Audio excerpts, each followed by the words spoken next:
अदिति को भगवत दर्शन और वर प्राप्ति, वामन जी का अवतार, बलि वामन संवाद, भगवान का 3 पैर से समस्त ब्रह्मांड को लेकर बलि को रसातल भेजना। नारद जी ने पूछा, भाई जी, आपने यह बड़ी अद्भुत बात बताई है। मैं जानना चाहता हूं कि उस अग्नि ने अदिति को छोड़कर उन दैत्यों को ही क्षण भर में कैसे जला दिया। आप अदिति के महान सत्व का वर्णन कीजिए, जो विशेष आश्चर्य का कारण है, क्योंकि मुनीश्वर साधु पुरुष सदा दूसरों को उपदेश देने में तत्पर रहते हैं। सनक जी ने कहा, नारद जी, जिनका मन भगवान के भजन में लगा हुआ है, ऐसे संतों की महिमा सुनिए। भगवान के चिंतन में लगे हुए साधु पुरुषों को बाधा देने में कौन समर्थ हो सकता है। जहां भगवान का भक्त रहता है, वहां विष्णु, ब्रह्मा, शिव, देवता, सिद्ध, मुनीश्वर और साधु संत नित्य निवास करते हैं। महाभाग शांत चित्त वाले हरि नाम परायण भक्तों के भी हृदय में भगवान विष्णु सदा विराजते हैं। फिर जो निरंतर उन्हीं के ध्यान में लगे हुए हैं, उनके विषय में तो कहना ही क्या है। भगवान शिव की पूजा में लगा हुआ अथवा भगवान विष्णु की आराधना में तत्पर हुआ भक्त पुरुष जहां रहता है, वहीं लक्ष्मी तथा संपूर्ण देवता निवास करते हैं। जहां भगवान विष्णु की उपासना में संलग्न भक्त पुरुष वास करता है, वहां अग्नि बाधा नहीं पहुंचा सकती। राजा, चोर अथवा रोग व्याधि भी कष्ट नहीं दे सकते हैं। प्रेत, पिशाच, कुष्मांड, ग्रह, बाल ग्रह, डाकनी तथा राक्षस, ये भगवान विष्णु की आराधना करने वाले पुरुष को पीड़ा नहीं दे सकते।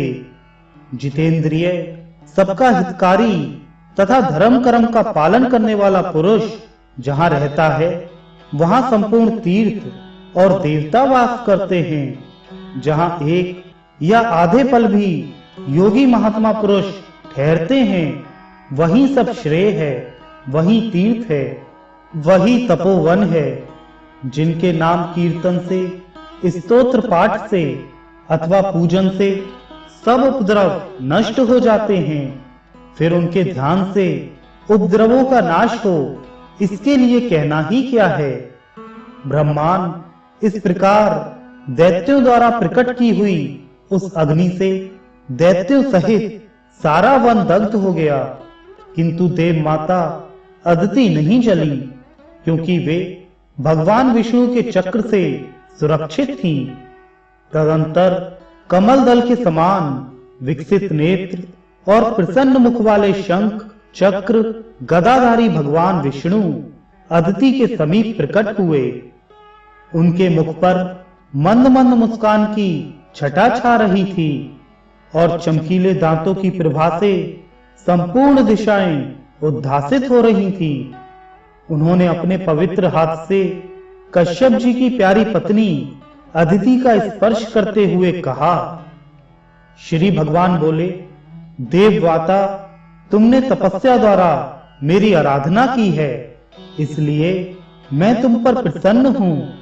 तुमने बहुत समय तक कष्ट उठाया है, अब तुम्हारा कल्याण होगा, इसमें संदेह नहीं है। तुम्हारे मन में जैसी रुचि हो वह वर मांगो, मैं अवश्य दूंगा।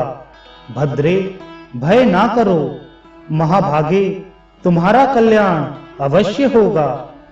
देवाधिदेव भगवान विष्णु के ऐसा कहने पर देव माता अदिति ने उनके चरणों में प्रणाम किया और संपूर्ण जगत को सुख देने वाले उन परमेश्वर की स्तुति की। अदिति बोली, देव देवेश्वर, सर्वव्यापी जनार्दन, आपको नमस्कार है। आप ही सत्वादि गुणों के भेद से जगत के पालन आदि व्यवहार चलाने के कारण हैं। आप रूप रहित होते हुए भी अनेक रूप धारण करते हैं। आप परमात्मा को नमस्कार है। सबसे एक रूपता ही आपका स्वरूप है। आप निर्गुण एवं गुण स्वरूप हैं। आपको नमस्कार है। आप संपूर्ण जगत के स्वामी और परम ज्ञान रूप हैं। श्रेष्ठ भक्तजनों के प्रति वात्सल्य भाव सदा आपकी शोभा बढ़ाता रहता है। आप मंगलमय परमात्मा को नमस्कार है। मुनीश्वर गण जिनके अवतार स्वरूपों की सदा पूजा करते हैं, उन आदि पुरुष भगवान को मैं अपने मनोरथ की सिद्धि के लिए प्रणाम करती हूँ। जिन्हें श्रुतियां नहीं जानती, उनके ज्ञाता विद्वान पुरुष भी नहीं जानते। जो इस जगत के कारण हैं तथा माया को साथ रखते हुए भी माया से सर्वथा पृथक हैं, उन भगवान को मैं नमस्कार करती हूँ। जिनकी अद्भुत कृपा दृष्टि माया को दूर भगा देने वाली है, जो जगत के कारण तथा जगत स्वरूप हैं, उन विश्ववंदित भगवान की मैं वंदना करती हूँ। जिनके चरणा बिंदों की धूल के सेवन से सुशोभित मस्तक वाले भक्तजन परम सिद्धि को प्राप्त हो चुके हैं, उन भगवान कमलाकांत को मैं नमस्कार करती हूँ। ब्रह्मा आदि देवता भी जिनकी महिमा को पूर्ण रूप से नहीं जानते तथा जो भक्तों के अत्यंत निकट रहते हैं, उन भक्त संगी भगवान को मैं प्रणाम करती हूँ। वे करुणा सागर भगवान जगत के संग का त्याग करके शांत भाव से रहने वाले भक्त जनों को अपना संग प्रदान करते हैं। उन संग रहित श्री हरि को मैं प्रणाम करती हूँ। जो यज्ञों के स्वामी, यज्ञों के भोक्ता, यज्ञ कर्मों में स्थित रहने वाले, यज्ञ कर्म के बोधक तथा यज्ञों के फलदाता हैं, उन भगवान को मैं नमस्कार करती हूँ। पापात्मा अजामिल भी जिनके नामोच्चारण के पश्चात परम धाम को प्राप्त हो गया, उन लोक साक्षी भगवान को मैं प्रणाम करती हूँ।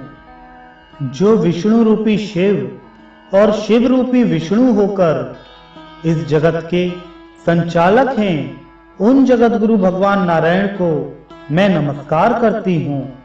ब्रह्मा आदि देवेश्वर भी जिनकी माया के पाश में बंधे होने के कारण जिनके परमात्म भाव को नहीं समझ पाते, उन भगवान सर्वेश्वर को मैं प्रणाम करती हूँ।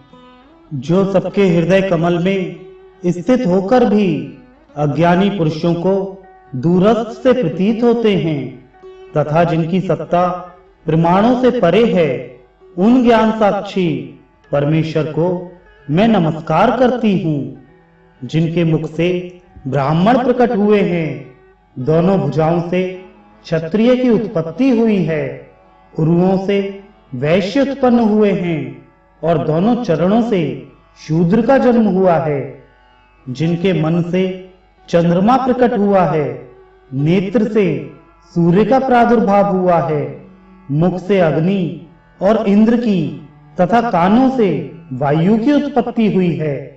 ऋग्वेद, यजुर्वेद और सामवेद जिनके स्वरूप हैं, जो संगीत विषयक सातों स्वर के भी आत्मा हैं, व्याकरण आदि 6 अंग भी जिनके स्वरूप हैं, उन्हीं आप परमेश्वर को मेरा बारंबार नमस्कार है। भगवान आप ही इंद्र, वायु और चंद्रमा हैं, आप ही शिव और आप ही यम हैं, अग्नि और निकृति भी आप ही हैं, आप ही वरुण एवं सूर्य हैं, देवता, स्थावर वृक्ष आदि, पिशाच, राक्षस, सिद्ध, गंधर्व, पर्वत, नदी, भूमि और समुद्र भी आपके स्वरूप हैं। आप ही जगदीश्वर हैं, जिनसे परात्पर तत्व दूसरा कोई नहीं है। देव, संपूर्ण जगत आपका ही स्वरूप है, इसलिए सदा आपको नमस्कार है। नाथ नाथ सर्वज्ञ आप ही समस्त भूतों के आदि कारण हैं। वेद आपका ही स्वरूप है, जनार्दन, दैत्यों द्वारा सताए हुए मेरे पुत्रों की रक्षा कीजिए। इस प्रकार स्तुति करके देव माता अदिति ने भगवान को बारंबार प्रणाम किया और हाथ जोड़कर कहा। उस समय आनंद के आंसुओं से उनका वक्षस्थल भीग रहा था। वे बोली, देवेश, आप सबके आदि कारण हैं। मैं आपकी कृपा की पात्र हूँ। मेरे देवलोकवासी पुत्रों को अकंटक राज्य लक्ष्मी दीजिए। अंतर्यामिन, विश्व रूप, सर्वज्ञ परमेश्वर लक्ष्मीपते, आपसे क्या छुपा हुआ है?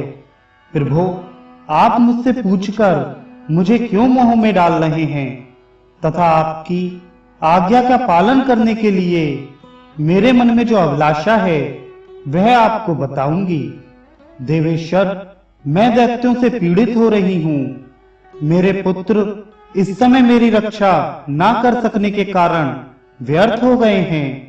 मैं दैत्यों का भी वध करना नहीं चाहती, क्योंकि वे भी मेरे पुत्र ही हैं। सुरेश्वर, उन दैत्यों को मारे बिना ही मेरे पुत्रों को संपत्ति दे दीजिए। नारद जी, अदिति के ऐसा कहने पर देव देवेश्वर भगवान विष्णु पुनः बहुत प्रसन्न हुए और देव माता को आनंदित करते हुए आदर पूर्वक बोले। श्री भगवान ने कहा, देवी, मैं प्रसन्न हूँ, तुम्हारा कल्याण हो।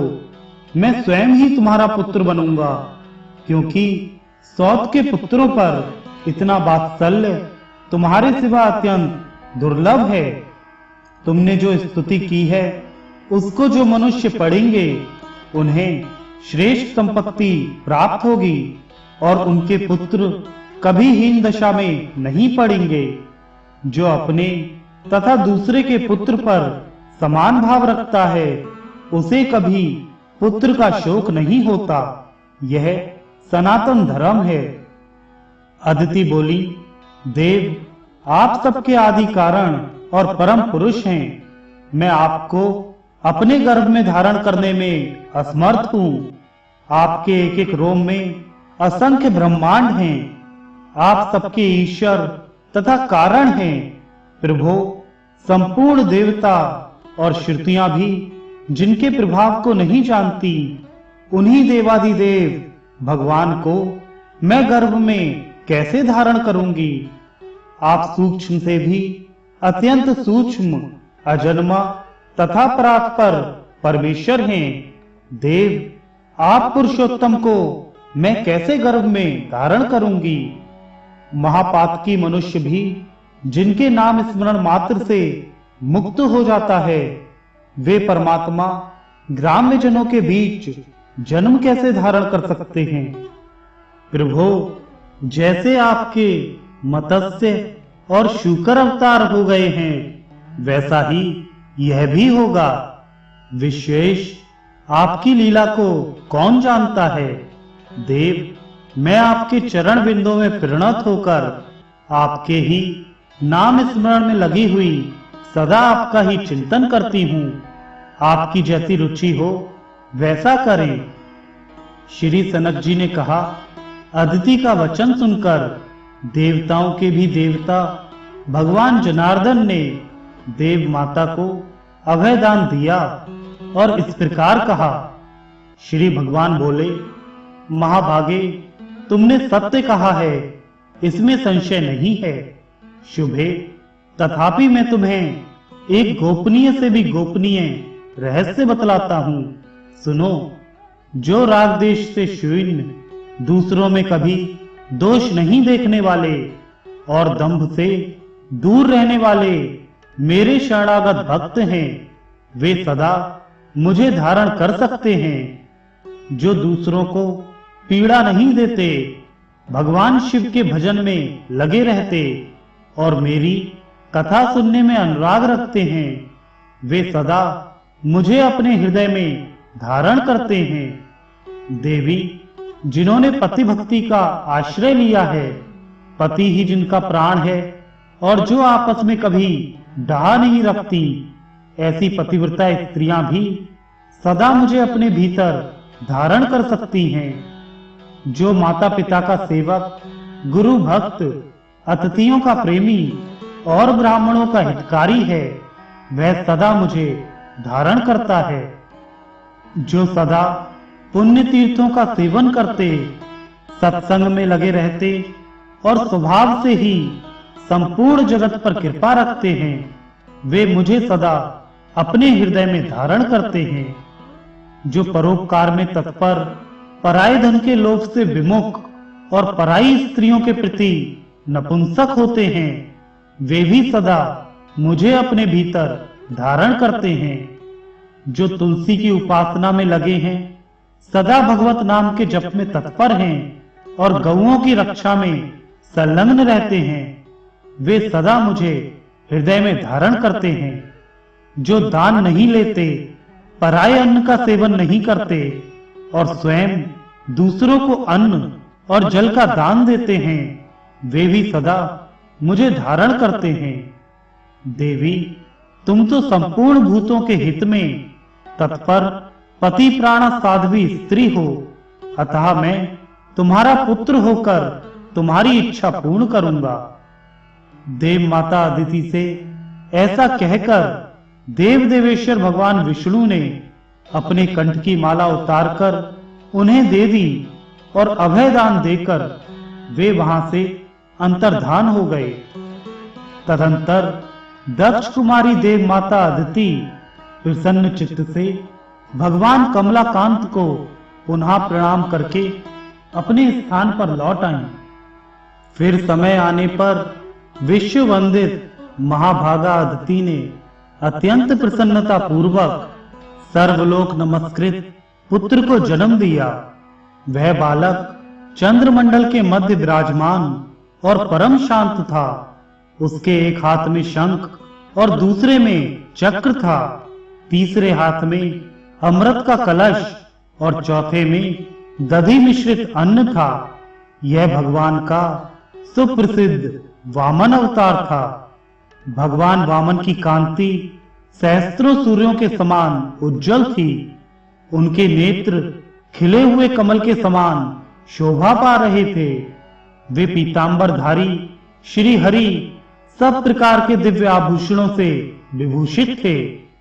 संपूर्ण लोकों के एकमात्र नायक, स्तोत्रों द्वारा स्तवन करने योग्य तथा ऋषि मुनियों के ध्येय भगवान विष्णु को प्रकट हुए जानकर महर्षि कश्यप हर्ष से विवल हो गए। उन्होंने भगवान को प्रणाम करके हाथ जोड़कर इस प्रकार स्तुति करना आरंभ किया। कश्यप जी बोले, संपूर्ण विश्व की सृष्टि के कारणभूत आप परमात्मा को नमस्कार है, नमस्कार है। समस्त जगत का पालन करने वाले आपको नमस्कार है, नमस्कार है। देवताओं के स्वामी आपको नमस्कार है, नमस्कार है। दैत्यों का नाश करने वाले देव आपको नमस्कार है, नमस्कार है। भक्त जनों के प्रियतम आपको नमस्कार है, नमस्कार है। साधु पुरुष आपको अपनी चेष्टाओं से प्रसन्न करते हैं, आपको नमस्कार है, नमस्कार है। दुष्टों का नाश करने वाले भगवान को नमस्कार है, नमस्कार है। उन जगदीश्वर को नमस्कार है, नमस्कार है।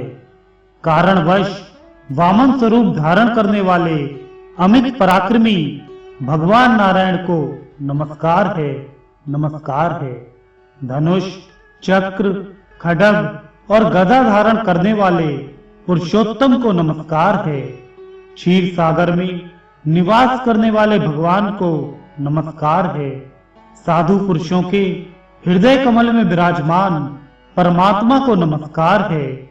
जिनकी अनंत प्रभा की सूर्य आदि से तुलना नहीं की जा सकती, जो पुण्य कथा में आते और स्थिर रहते हैं, उन भगवान को नमस्कार है, नमस्कार है। सूर्य और चंद्रमा आपके नेत्र हैं, आपको नमस्कार है, नमस्कार है। आप यज्ञों का फल देने वाले हैं, आपको नमस्कार है, आप यज्ञ के संपूर्ण अंगों में विराजित होते हैं, आपको नमस्कार है। साधु पुरुषों के प्रियतम, आपको नमस्कार है। जगत के कारणों के भी कारण, आपको नमस्कार है। प्राकृत शब्द रूप आदि से रहित आप परमेश्वर को नमस्कार है।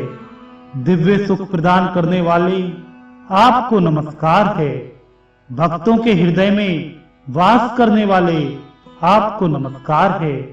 मत्स्य रूप धारण करके अज्ञान अंधकार का नाश करने वाले, आपको नमस्कार है। कच्छप रूप से मंद्राचल धारण करने वाले, आपको नमस्कार है। यज्ञ वराह नामधारी, आपको नमस्कार है। हिरण्याक्ष को विदीर्ण करने वाले, आपको नमस्कार है। वामन रूपधारी, आपको नमस्कार है। क्षत्रिय कुल का संहार करने वाले परशुराम रूपधारी, आपको नमस्कार है। रावण का संहार करने वाले श्री राम रूपधारी, आपको नमस्कार है। नंद सुत बलराम, जिनके ज्येष्ठ भ्राता हैं, उन श्री कृष्ण अवतारधारी, आपको नमस्कार है। कमलाकांत, आपको नमस्कार है। आप सबको सुख देने वाले तथा स्मरण मात्र करने पर सबकी पीड़ाओं का नाश करने वाले हैं, आपको बारंबार नमस्कार है। यज्ञेश, यज्ञ स्थापक, यज्ञ विनाशक, यज्ञ रूप और यजमान रूप परमेश्वर, आप ही यज्ञ के संपूर्ण अंग हैं। मैं आपका यजन करता हूँ। कश्यप जी के इस प्रकार स्तुति करने पर संपूर्ण लोगों को पवित्र करने वाले देवेश्वर वामन हंसकर कश्यप जी का हर्ष बढ़ाते हुए बोले। श्री भगवान ने कहा, तात तुम्हारा कल्याण हो, मैं तुम पर बहुत प्रसन्न हूँ। देव पूजित महर्षि, थोड़े ही दिनों में तुम्हारा संपूर्ण मनोरथ सिद्ध करूंगा। मैं पहले भी 2 जन्मों में तुम्हारा पुत्र हुआ हूँ तथा अब इस जन्म में भी तुम्हारा पुत्र होकर तुम्हें उत्तम सुख की प्राप्ति कराऊंगा। इधर दैत्यराज बलि ने भी अपने गुरु शुक्राचार्य तथा अन्य मुनीश्वरों के साथ दीर्घ काल तक चलने वाला बहुत बड़ा यज्ञ प्रारंभ किया। उस यज्ञ में ब्रह्मवादी महर्षियों ने हविष्य ग्रहण करने के लिए लक्ष्मी सहित भगवान विष्णु का आवाहन किया, जिसका ऐश्वर्य बहुत बड़ा चढ़ा था। उस दैत्यराज बलि के महायज्ञ में माता पिता की आज्ञा ले ब्रह्मचारी वामन जी भी गए। वे अपनी मंद मुस्कान से सब लोगों का मन मोह लेते थे। भक्त वत्सल वामन के रूप में भगवान विष्णु मानव बलि के हविष्य का प्रत्यक्ष भोग लगाने के लिए आए हों। दुराचारी हो या सदाचारी, मूर्ख हो या पंडित, जो भक्ति भाव से युक्त है, उसके अंतःकरण में भगवान विष्णु सदा विराजमान रहते हैं। वामन जी को आते देख ज्ञान दृष्टि वाले महर्षि गण उन्हें साक्षात भगवान नारायण जानकर सभासदों सहित उनकी अगवानी में गए। यह जानकर दैत्य गुरु शुक्राचार्य एकांत में बलि को कुछ सलाह देने लगे। शुक्राचार्य बोले, दैत्यराज सौम्य, तुम्हारी राजलक्ष्मी का अपहरण करने के लिए भगवान विष्णु वामन रूप से अदिति के पुत्र हुए हैं। वे तुम्हारे यज्ञ में आ रहे हैं। असुरेश्वर, तुम उन्हें कुछ ना देना, तुम तो स्वयं बुद्धिमान हो। इस समय मेरा जो मत है उसे सुनो। अपनी बुद्धि ही सुख देने वाली होती है। गुरु की बुद्धि विशेष रूप से सुखद होती है। दूसरे की बुद्धि विनाश का कारण होती है और स्त्री की बुद्धि तो प्रलय कराने वाली होती है।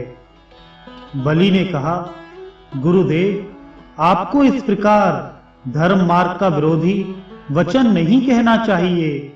यदि साक्षात भगवान विष्णु मुझसे दान ग्रहण करते हैं तो इससे बढ़कर और क्या होगा।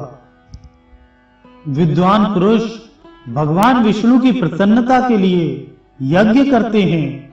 यदि साक्षात विष्णु ही आकर हमारे भविष्य का भोग लगाते हैं तो संसार में मुझसे बढ़कर भाग्यशाली कौन होगा। पुरुषोत्तम भगवान विष्णु जीव को उत्तम भक्ति भाव से स्मरण कर लेने से ही पवित्र कर देते हैं। जिस किसी भी वस्तु से उनकी पूजा की जाए वे परम गति दे देते हैं। दूषित चित्त वाले पुरुषों के स्मरण करने पर भी भगवान विष्णु उनके पाप को वैसे ही हर लेते हैं जैसे अग्नि को बिना इच्छा किए भी छू दिया जाए तो भी वह जला ही देती है। जिसकी जिह्वा के अग्रभाग पर हरि यह 2 अक्षर वास करता है वह पुनरावृत्ति रहित श्री विष्णु धाम को प्राप्त होता है। जो राग आदि दोषों से दूर रहकर सदा भगवान गोविंद का ध्यान करता है वह वैकुंठ धाम में जाता है। यह मनीषी पुरुषों का कथन है। महाभाग गुरुदेव अग्नि अथवा ब्राह्मण के मुख में भगवान विष्णु के प्रति भक्ति भाव रखते हुए जो भविष्य की आहुति दी जाती है उससे वे भगवान प्रसन्न होते हैं। मैं तो केवल भगवान विष्णु की प्रसन्नता के लिए ही उत्तम यज्ञ का अनुष्ठान करता हूँ। यदि स्वयं भगवान यहाँ आ रहे हैं तब तो मैं कृतार्थ हो गया, इसमें संशय नहीं है। दैत्यराज बलि जब ऐसी बातें कर रहे थे उसी समय वामन रूपधारी भगवान विष्णु ने यज्ञशाला में प्रवेश किया। वह स्थान होम युक्त प्रज्वलित अग्नि के कारण बड़ा मनोरम जान पड़ता था। करोड़ों सूर्यों के समान प्रकाशमान तथा सुडौल अंगों के कारण परम सुंदर वामन जी को देखकर राजा बलि सहर्ष खड़े हो गए और हाथ जोड़कर उनका स्वागत किया।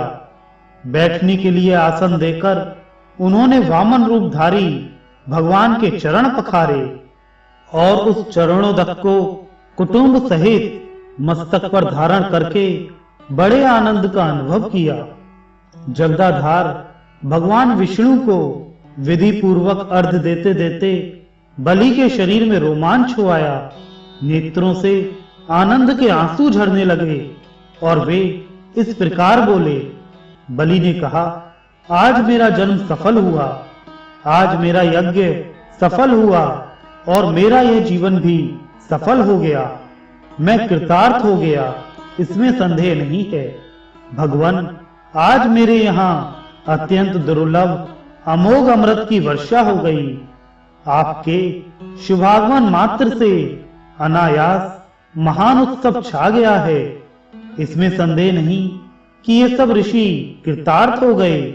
प्रभो, इन्होंने पहले जो तपस्या की थी वह आज सफल हो गई। मैं कृतार्थ हूँ, कृतार्थ हूँ, कृतार्थ हूँ, इसमें संशय नहीं है। अतः भगवान, आपको नमस्कार है, नमस्कार है और बारंबार नमस्कार है। आपकी आज्ञा से आपके आदेश का पालन करूंगा, ऐसा विचार मेरे मन में हो रहा है। अतः प्रभु, आप पूर्ण उत्साह के साथ मुझे अपनी सेवा के लिए आज्ञा दें। यज्ञ में दीक्षित यजमान बलि के ऐसा कहने पर भगवान वामन हंसकर बोले, राजन, मुझे तपस्या के निमित्त रहने के लिए 3 पग भूमि दे दो। भूमि दान का महात्म्य महान है, वैसा दान न हुआ है न होगा। भूमि दान करने वाला मनुष्य निश्चय ही परम मोक्ष पाता है। जिसने अग्नि की स्थापना की हो उस क्षेत्रीय ब्राह्मण के लिए थोड़ी सी भी भूमि दान करके मनुष्य पुनरावृत्ति रहित ब्रह्मलोक को प्राप्त कर लेता है। भूमि दाता सब कुछ देने वाला कहा गया है। भूमि दान करने वाला मोक्ष का भागी होता है। भूमि दान को अति दान समझना चाहिए। वह सब पापों का नाश करने वाला है। कोई महापातक से युक्त अथवा समस्त पातकों से दूषित हो तो भी 10 हाथ भूमि का दान करके सब पापों से छूट जाता है। जो सत्पात्र को भूमि दान करता है वह संपूर्ण दानों का फल पाता है। तीनों लोकों में भूमि दान के समान दूसरा कोई दान नहीं है। दैत्यराज, जो जीविका रहित ब्राह्मण को भूमि दान करता है, उसके पुण्य फल का वर्णन मैं 100 वर्षों में नहीं कर सकता। जो ईख, गेहूं, धान और सुपारी के वृक्ष आदि से युक्त भूमि का दान करता है, वह निश्चय ही श्री विष्णु के समान है। जीविकाहीन, दरिद्र एवं कुटुंबी ब्राह्मण को थोड़ी सी भी भूमि देकर मनुष्य भगवान विष्णु का सायुज्य प्राप्त कर लेता है। भूमि दान बहुत बड़ा दान है, उसे अति दान कहा गया है। वह संपूर्ण पापों का नाशक तथा मोक्ष रूप फल देने वाला है। इसलिए दैत्यराज, तुम सब धर्मों के अनुष्ठान में लगे रहकर मुझे 3 पग पृथ्वी दे दो, वहां रहकर मैं तपस्या करूंगा। भगवान के ऐसा कहने पर विरोचन कुमार बलि बहुत प्रसन्न हुए और उन्होंने ब्रह्मचारी वामन जी को भूमि दान करने के लिए जल से भरा कलश हाथ में ले लिया। सर्वव्यापी भगवान विष्णु यह जान गए कि शुक्राचार्य इस कलश में घुसकर जल की धारा को रोक रहे हैं, अतः उन्होंने अपने हाथ में लिए हुए कुश के अग्रभाग को उस कलश के मुख में घुसेड़ दिया, जिसने शुक्राचार्य के एक नेत्र को नष्ट कर दिया। इसके बाद उन्होंने शस्त्र के समान उस कुश के अग्रभाग को आंख से अलग किया। इतने में राजा बलि ने महाविष्णु को 3 पग पृथ्वी का दान कर दिया। तदंतर विश्वात्मा भगवान उस समय बढ़ने लगे। उनका मस्तक ब्रह्मलोक तक पहुंच गया। अत्यंत तेजस्वी विश्व रूप श्री हरि ने अपने 2 पैर से सारी भूमि नाप ली। उस समय उनका दूसरा पैर शिखर को छू गया और अंगूठे के अग्रभाग के आघात से फूटकर वह ब्रह्मांड 2 भागों में बट गया। उस छिद्र के द्वारा ब्रह्मांड से बाहर का जल अनेक धाराओं में बहकर आने लगा। भगवान विष्णु के चरणों को धोकर निकला हुआ वह निर्मल गंगा जल संपूर्ण लोकों को पवित्र करने वाला था। ब्रह्मांड के बाहर जिसका उद्गम स्थान है, वह श्रेष्ठ एवं पावन गंगा जल धारा रूप में प्रवाहित हुआ और ब्रह्मा आदि देवताओं को उसने पवित्र किया। फिर सप्त ऋषियों से सेवित हो वह मेरु पर्वत के शिखर पर गिरा। वामन जी का यह अद्भुत कर्म देखकर ब्रह्मा आदि देवता, ऋषि तथा मनुष्य हर्ष से विवल हो उनकी स्तुति करने लगे। देवता बोले, आप परमात्म स्वरूप परमेश्वर को नमस्कार है। आप परात्पर होते हुए भी अपरा प्रकृति से उत्पन्न जगत का रूप धारण करते हैं। आपको नमस्कार है। आप ब्रह्म रूप हैं। आपकी मन बुद्धि अपने ब्रह्म रूप में ही रमण करती है। आप कहीं भी कुंठित ना होने वाले अद्भुत कर्म से सुशोभित होते हैं। आपको नमस्कार है। परेश, परमानंद, परमात्मन, परात्पर, विश्वमूर्ते, प्रमाणातीत, आप सर्वात्मा को नमस्कार है। आपके सब ओर नेत्र हैं, सब ओर भुजाएं हैं, सब ओर मस्तक है और सब ओर गति है। आपको नमस्कार है। ब्रह्मा आदि देवताओं द्वारा इस प्रकार स्तुति किए जाने पर भगवान महाविष्णु ने स्वर्गवासी देवताओं को अभय दान दिया और वे देवादिदेव सनातन श्री हरि बहुत प्रसन्न हुए।